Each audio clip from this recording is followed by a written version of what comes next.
ओंकारबिंदु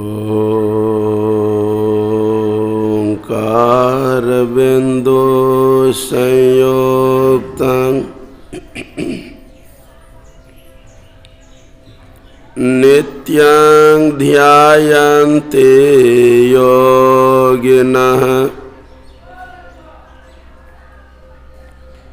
कामदं मोक्षदं चैव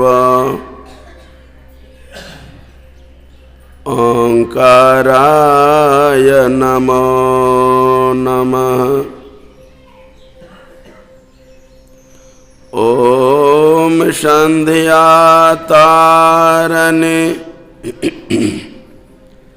सर्वदुःख निवारणे संध्या उच्चरे विघ्न टरे पिंड प्राण के रक्षा श्रीनाथ निरंजन करे। ज्ञान धूपं मना पुष्पं पंच इंद्रिय हुतासनम् क्षमा जप समाधिश्च नमः देव निरंजनम् अखंड मंडलाकारं व्यापतं येन चराचरम् तत्पदं दर्शितं येन तस्मै श्री गुरवे नमः। परम गुरवे नमः। परात् पर गुरवे नमः। परमात्मा गुरवे नमः। आत्मा गुरवे नमः। आदि गुरुदेव अनादि गुरुदेव अनंत गुरुदेव अखिल गुरुदेव चरण गुरुदेव शरण गुरुदेव। श्री गुरु महाराज चरणारविंद नमो नमस्ते। प्रेम से बोलिए श्री सद्गुरु महाराज की जय। परमात्मा स्वरूप परमाराध्य श्री सद्गुरु महाराज के युगलपाद पद्मों में अनंत बार नमन। उपस्थित सम आदरणीय समागत विद्वद्जन साधकगण धर्म प्रेमी सज्जन वृंद भक्तिमती माताओं एवं बहनों, जैसे आप जान रहे हैं पक्ष ध्यान साधना शिविर का आज अंतिम दिवस है। इस अंतिम दिन के पहली पाली के सत्संग में हम लोग उपस्थित हुए हैं। अभी आप सत्संग योग से उपनिषद वाणी और संत वाणी को सुना।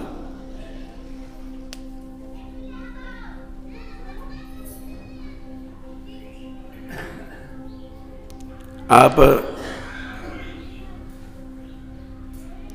गत बीते इस 15 दिनों से ध्यान में लगातार भाग ले रहे हैं। आखिर ध्यान की क्या जरूरत, ध्यान क्यों करें? तो जानिए, हम लोग अभी मनुष्य शरीर में हैं। यदि आपको हम पूछें कि हम पहली बार जन्मे हैं कि पहले और भी जन्मे थे, कहेंगे बाबा क्या पता। तो जानिए, हम लोग मनुष्य शरीर में पहली बार ही नहीं आए हैं, बल्कि कितने ही बार जब से सृष्टि हुई है तो अन्य अन्य शरीर में आ रहे हैं और जा रहे हैं। सदगुरुदेव की वाणी में आप पढ़ते हैं, अपनी भगतिया सतगुरु साहब मोहि कृपा करि देहु हो। क्यों? इसलिए कि युगन युगन भव भटकत बीते, अब भव बाहर लेहु हो। और पुनः आगे, पशु पक्षी कृमि आदिक योनिन में भर में हो। एक बार, 2 बार, 5 बार नहीं, बहु बार हो। अफसोस, कितने बार कितने शरीर में आए पता भी कैसे लगेगा। अभी आपका जिसका जितना समय बीत गया, जो जितने उम्र के हो चुके हैं, यदि आपको हम पूछें क्या आप बता सकते हो कि इस शरीर पर कितने कितने नए नए वस्त्रों को धारण किए और पुराने को उतारे फेंके? याद है? याद नहीं है। यदि आप पुराने सारे वस्त्रों को जमा करते, कितना बड़ा ढेर हो गया रहता, शायद घर कमरा का कमरा भर गया होता। इतने बार इस शरीर पर से वस्त्र को आपने उतारे हैं, पुराने वस्त्रों को फेंके हैं। इसी तहत जानो, जब से सृष्टि हुई है हम लोग कितने बार कितने शरीर में आए, कीट पतंग पशु पक्षी गाय बैल सिंह सियार, इसका कोई गिनती नहीं है। यदि आपके मरे हुए सारे हड्डी को इकट्ठा किया जाता, कितना बड़ा ढेर हो गया होता।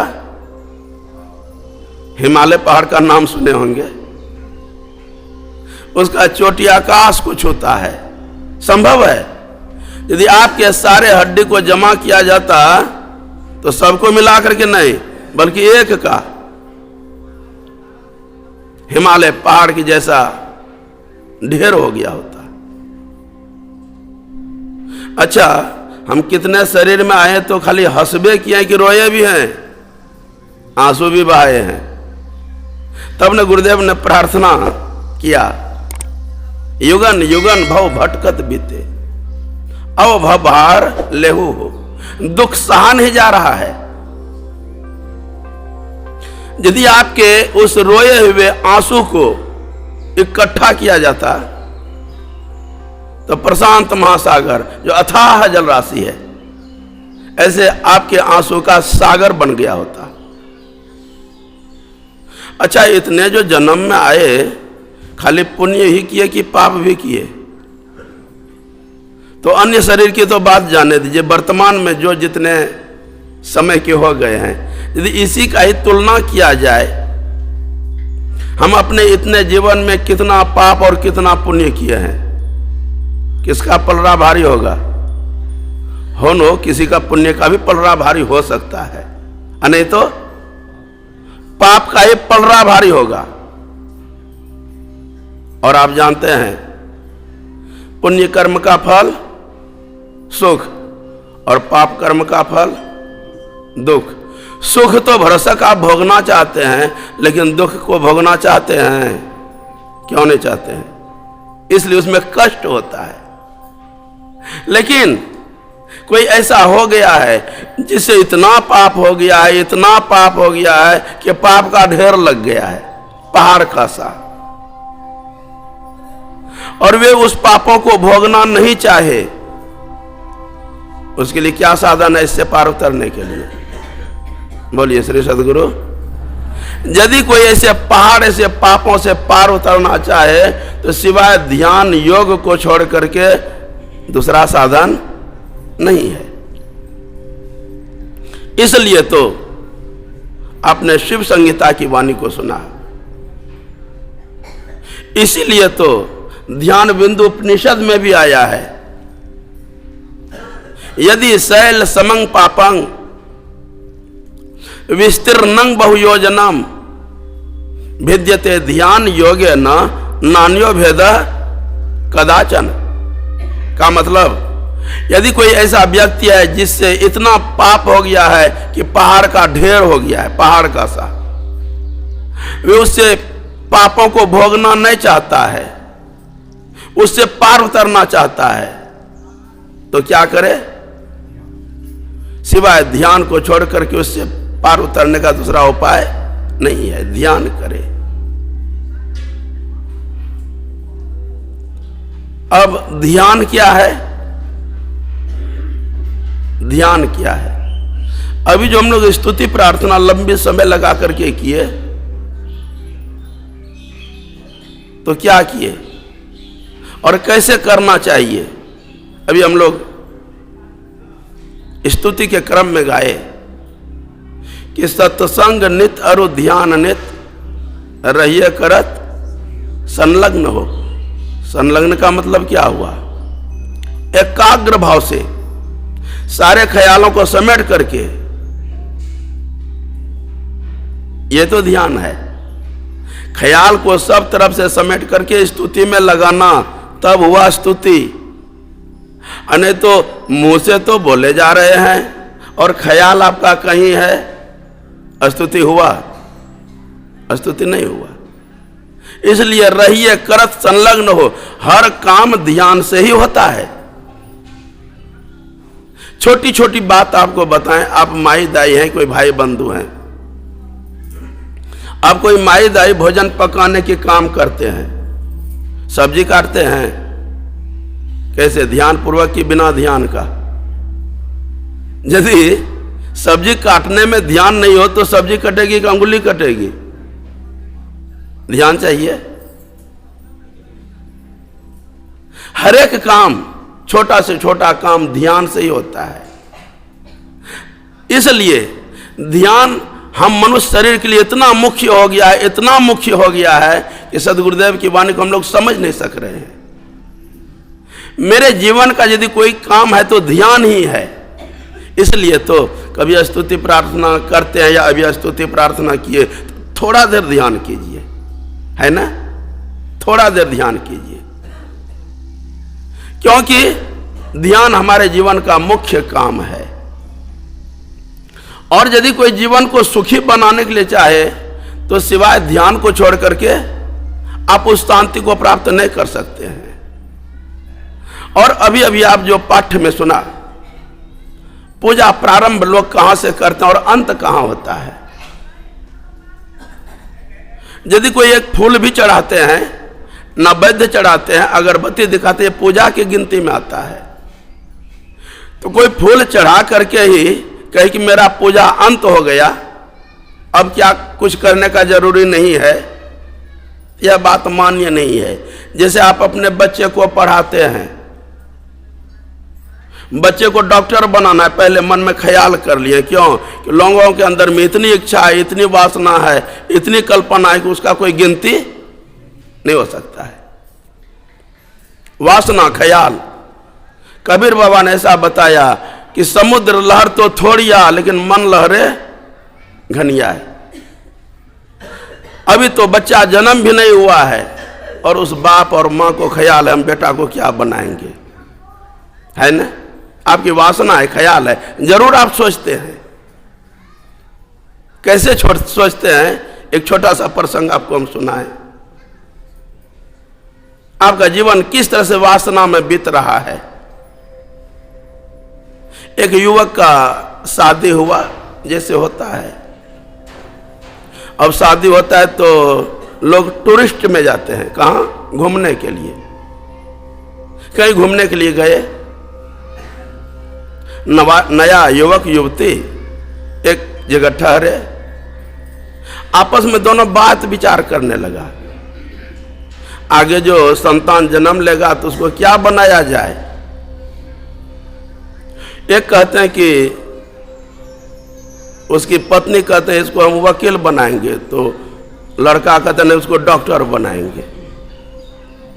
एक कहते हैं वकील तो एक कहते हैं डॉक्टर, तो दोनों का बात अलग अलग हो गया।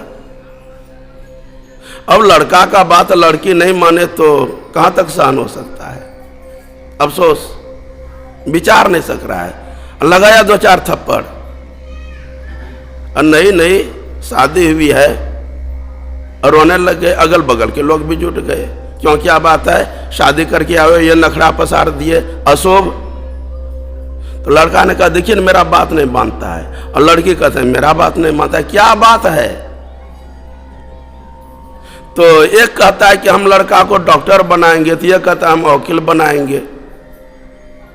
तो दूसरों ने कहा कि देखो आजकल बच्चा माता पिता के कहने पर नहीं पढ़ता है, उसका खुद अपना ख्याल होता है, वे क्या बनना चाहता है, डॉक्टर बनना चाहता है कि वकील बनना चाहता है कि इंजीनियर बनना चाहता है। ऐसा करो, पहले उसको पूछो। किसको? बच्चा को, ये बच्चा पढ़ना क्या चाहता है। ऐसा करो ना, झंझट समाप्त हो जाएगा, बच्चा को बुलाओ। बोलिए श्री सदगुरु। बच्चा को बुलाओ, बच्चा से पूछ लिया जाएगा तुम क्या पढ़ना चाहते हो। और दोनों मुंह पर कपड़ा डाला, मतलब शर्मा गए। अरे बच्चा होता तो बुलाते। लोगों ने कहा बच्चा का ठिकाना नहीं, मारपीट पहले शुरू। हम यह कह रहे थे, आपके अंदर में इतनी इच्छा है, वासना है संसार की, कि जब तक वासना ख्याल छूटे नहीं तब तक ध्यान की तरफ आपका ख्याल नहीं जा सकता है। ध्यान कोई छोटा मोटा काम नहीं है। ध्यान जो है दुख के अंत कर देने वाला काम है, और परमात्मा के शाश्वत सुख को प्राप्त करा देने वाला काम है। ध्यान कोई छोटा काम नहीं है। तो हम कह रहे थे, यदि कोई बच्चा को कुछ बनाना चाहे, डॉक्टर बनाना चाहे, तो एडमिशन कराएंगे ना। किस क्लास में? 5 क्लास में कि मैट्रिक क्लास में? पहले नर्सरी में। यदि कोई डॉक्टर भी बनना चाहे तो उसको भी मोटे अक्षर पर हाथ घुमाना पड़ेगा। बिना मोटे अक्षर पर हाथ घुमाए डॉक्टर नहीं बन सकता है। इसी तरह से पढ़ाई प्रारंभ होता है नर्सरी से, और लास्ट PhD कर लो, पढ़ाई समाप्त हो गया। अब स्पेशल ढंग से जो भी कुछ पढ़ाई करो। इसी तरह से जानो, पूजा प्रारंभ होता है फूल चढ़ा करके, लेकिन अंत कहां होता है? बच्चा ने पढ़ाई किया मोटे अक्षर को लिखने से, पढ़ना समाप्त हो गया क्या? पढ़ना समाप्त नहीं हो गया। अब क्लास बाय क्लास और ज्ञान पढ़ना पड़ेगा। इसी तरह से पूजा को फूल चढ़ा करके ही अंत नहीं कर देना चाहिए। फिर क्या होता है बताया, पूजा कोटिंग समंग स्तोत्रंग, स्तोत्र कोटिंग समंग जप, जाप कोटिंग समंग ध्यानंग, ध्यान कोटिंग समोलय। पूजा प्रारंभ होता है फूल चढ़ा करके, फूल नैवेद्य अक्षत चंदन को लेकर के इष्ट मूर्ति के सामने आते हैं, अब समर्पण करते हैं। पूजा प्रारंभ हुआ, पूजा कोटिंग समंग स्तोत्रंग। फूल चढ़ा करके ही यदि कोई चला जाए तो फूल चढ़ाने भर का आपको पुण्य मिल सकता है, लाभ मिल सकता है, आगे का लाभ नहीं मिलेगा। पुनः क्या करना चाहिए? फूल चढ़ाने के साथ साथ स्तोत्र पाठ। आप हनुमान जी के मंदिर में जाते हैं तो हनुमान चालीसा, और राम जी के मंदिर में जाते हैं तो राम चालीसा, और गुरु महाराज के मंदिर में आए तो सब क्षेत्र क्षर अपरापरा पर, यह भी स्तोत्र है। कोई फूल चढ़ा करके चला जाए, स्तोत्र पाठ नहीं करे तो उसका लाभ आपको नहीं मिलेगा। फूल चढ़ाने के सिवा अलावा और स्तोत्र पाठ करे तो करोड़ गुना अधिक फल मिलेगा। सिर्फ स्तोत्र पाठ करे और नाम जाप नहीं करे तो भी आपका काम अधूरा रह गया। स्तोत्र पाठ करके जो कोई नाम का जाप करते हैं करोड़ गुना अधिक फल मिलता है। सिर्फ नाम जाप करके ही भक्ति को अंत नहीं कर दे, उसके लिए बताया जिसका जाप करते हैं जिस नाम का उस रूप का ध्यान कीजिए, करोड़ गुना अधिक फल मिलेगा। ध्यान का मतलब यह हो गया उसमें मिल जाओ, उसमें अनेकता नहीं बल्कि एकता हो जाए। यदि कोई ध्यान करना चाहे तो उसको ध्यान के प्रति लगन लगाना पड़ेगा। इसी को कबीर बाबा ने बताया कि सुमिरन से सुख होता है और सुमिरन से दुख जाए। कहे कबीर सुमिरन किए तो साईं माही समाए। सुमिरन से दुख जाता है और सुख आता है, और सुमिरन ऐसा कि साईं माही समाए। सुमिरन को हम अन्य शब्दों में भी बोल सकते हैं। सुमिरन का मतलब स्मरण करना, ख्याल करना, याद करना। ऐसा याद, ऐसा ख्याल, ऐसा स्मरण कि सिवाय यदि नाम जाप कर रहे हैं तो नाम के अलावा और कोई चीज याद, मानस ध्यान करें तो मानस ध्यान के अलावा कोई स्मरण, ख्याल, दृष्टि साधन, नादानुसंधान की तो बात ही किया। जब सूरत सिमट जाएगी तब वह कार्य प्रारंभ होता है। आपके अंदर में कैसा सिमटाव, कैसा ख्याल, कैसी विरह होनी चाहिए ध्यान के प्रति। एक सुंदर सा संस्मरण है, प्रसंग है। कोई एक पातिव्रता नारी थी, उनके पति गड़रिया का काम किया करते थे, भेड़ बकरी चराने का। अन्य दिन के भांति आज भी भेड़ बकरी को लिए और जंगल चले गए। गांव के और भी बहुत सारे गड़रिया था, भेड़ बकरी को लेकर के जंगल चराने गए। इनके जो पति थे, पतिव्रता नारी की, ये अपने भेड़ बकरी को अलग करके और बीच जंगल में चला गया। आगे गांव के अन्य गड़रिया समय पर भेड़ बकरी को लेकर के आ गए। उनके पति पीछे पड़ गया। अपने पति को नहीं देख करके अन्य गड़रिया से पूछा, जी मेरा पति? देखिए ना, आपके पति जो है ना, हम लोगों से अलग होकर के बीच घने जंगल में चले गए। अब क्या हुआ हमको पता नहीं। इधर सूर्यास्त तो होने वाला है, घने जंगल में उसके पति चले गए हैं। अब कैसा ख्याल होगा? अब इस पतिव्रता नारी को अपने पति की याद आई, ख्याल आई, मेरे पति कहां और कैसा होगा। और उस पति को पाने के लिए जंगल की तरफ दौड़ लगाई। जाके बैठो। जंगल की तरफ दौड़ लगाई। संजोग क्या था, एक बादशाह नमाजी, जैसे नमाज पढ़ने का समय होता है तो जहां का तहां गमछा बिछा करके नमाज पढ़ने लग गया। एक चौराहे पर गमछा बिछा करके एक बादशाह नमाज पढ़ रहे थे। ये पतिव्रता नारी भागी जा रही है, किसके याद में? अपने पति के याद में। और इस कदर भागी जा रही है, इस तरह सुधी पति के ऊपर लगी हुई है कि रास्ते पर चादर बिछा हुआ है, कोई आदमी खड़े हैं कि नमाज पढ़ रहे हैं, ये दिखाई उसको नहीं दे रहा है। और चादर पर पैर को रखती हुई भाग गई, आगे बढ़ गई। बादशाह ने देखा एक कैसी नारी चादर पर पैर रख करके भाग गई। जाना ही था तो बगल से जाना चाहिए। अच्छा वापस आने दो तब पूछेंगे। कुछ दूर और आगे गई, उसके पति अन्य जानवरों को साथ लिए आ रहे थे वापस। पति मिल गए तो फिर दुख गया, पति मिल गया तो फिर परेशानी क्या, सारा चिंता समाप्त हो गया। अब बातचीत करते, हंसी मजाक करते दोनों आ रहे थे। और जब यहां आया जहां बादशाह खड़ा था उसके इंतजार में, बादशाह ने कहा, अजय तुम जो अभी इधर से गुजरी, तुमको दिखाई नहीं दिया मेरे चादर के ऊपर पैर रख करके निकल गई? तुमको जाना ही था तो बगल से जाना चाहिए, चादर पर पैर क्यों रख दिए? अब महिला चौंकती है, ख्याल किया, हो न हो हम तो भागे हैं इसी राह से, लेकिन नहीं तो इनके चादर को देखा, नहीं तो इनको देखा। महिला कहती है वत्सा सलामत, यो तो भागी तो हम इसी राह से, लेकिन हमको कोई याद नहीं है कि यहां चादर बिछा हुआ था, कि आप नमाज पढ़ रहे थे, क्योंकि हमें तो पति का याद था। बोलिए श्री सद्गुरु। पति के याद के कारण कि मेरे पति कहां और कैसे हैं। जैसे आपका ही कोई पुत्र परिवार कहीं लंबी दूर से घर आ रहे हो, 12 बजे रात में ट्रेन पकड़ना है, संजोग उस बच्चा को आते ट्रेन खुल गई, स्टेशन सोना सपट्टा है, वे बच्चा आपको माता और पिता को फोन करे, पिताजी क्या करें, ट्रेन खुल गई और स्टेशन पर कोई भी नहीं है, लाइट बत्ती भी नहीं है। आप माता पिता को कैसा लगेगा? उस सुनसान जगह में मेरे पुत्र कैसे और क्या होगा पता, आपका ख्याल कहां होगा? लेटे हैं बिस्तर पर, लेकिन ख्याल है पुत्र के ऊपर।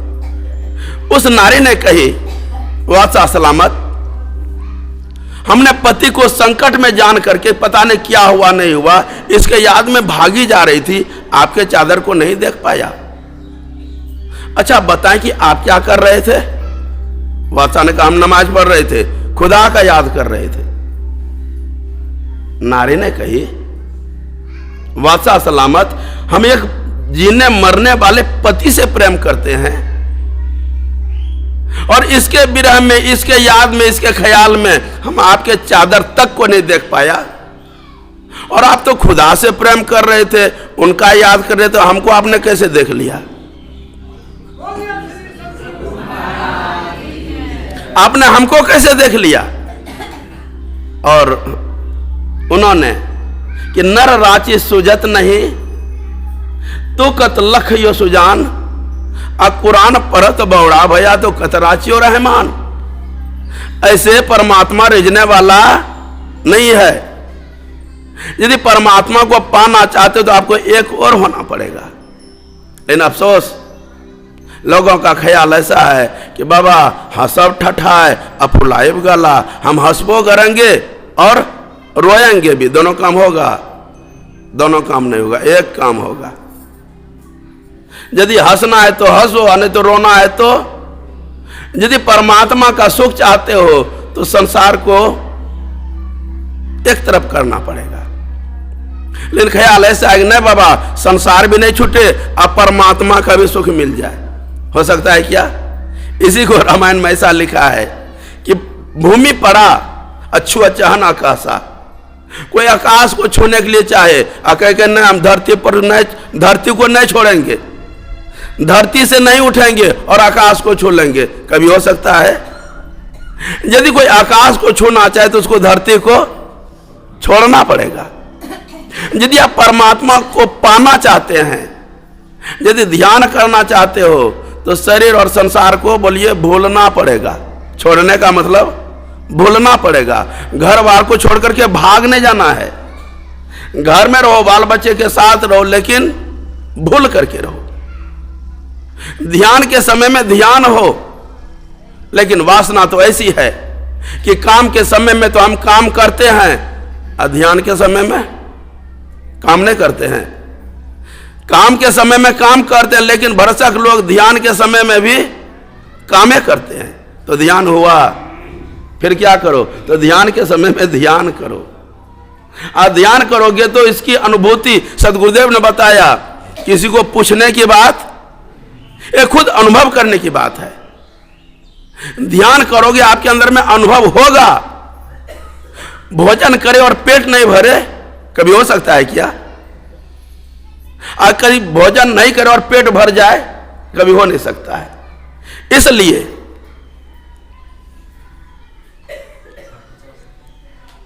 इसलिए यदि कोई ध्यान चाहे तो बड़ी एकाग्रता के साथ, ऐसा कि सदगुरुदेव ने जैसे अपनी वाणी में सब कुछ को लिखा है, इसके लिए अंतर्मुख हो वो। और जिस शरीर को हम लोग देख रहे हैं ना, जितना देख रहे हैं इतना ही नहीं है, बल्कि कबीर बाबा ने इसके लिए बताया, काया बड़े समुद्र के रो था न पावे कोई। अब मन मर जाइ है डूबी के हो तब मानी परखे, मानिक परखे सोई नगरिया बाबरे। और जानिए कि जैसे जैसे हम ध्यान में डूबेंगे अंतर्मुख होंगे, कबीर बाबा ने बताया डुबकी मारी समुद्र में और निकसा जाए आकाश। जानिए क्या अर्थ है? यदि कोई समुद्र में डुबकी मारे तो आकाश में कैसे निकलेगा? यह विचित्र बात है कि जैसे जैसे आप ध्यान में डूबेंगे वैसे वैसे आपका सेंट और सुगंध चतुर्दिक फैलेगा। भगवान बुद्ध के वचन में फूल का सेंट हवा के अनुकूल चलता है।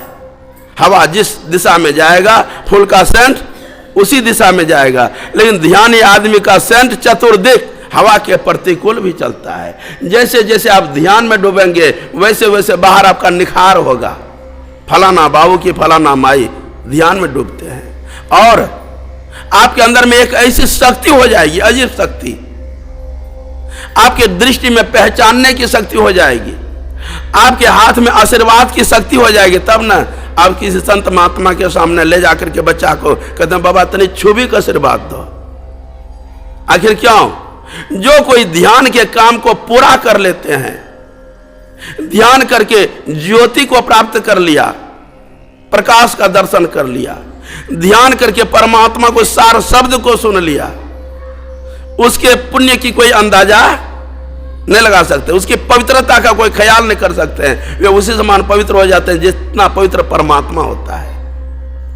और परमात्मा में और ऐसे भक्त में अंतर नहीं रह जाता है और उसके एक एक अंग की मांग हो जाती है, शुद्धि हो जाती है, जो कोई इस ध्यान के कार्य को पूरा कर लेते हैं। यदि कोई साधारण आदमी कोई मरता है, उसको क्या बोलते हैं? फलाना आदमी मर गया।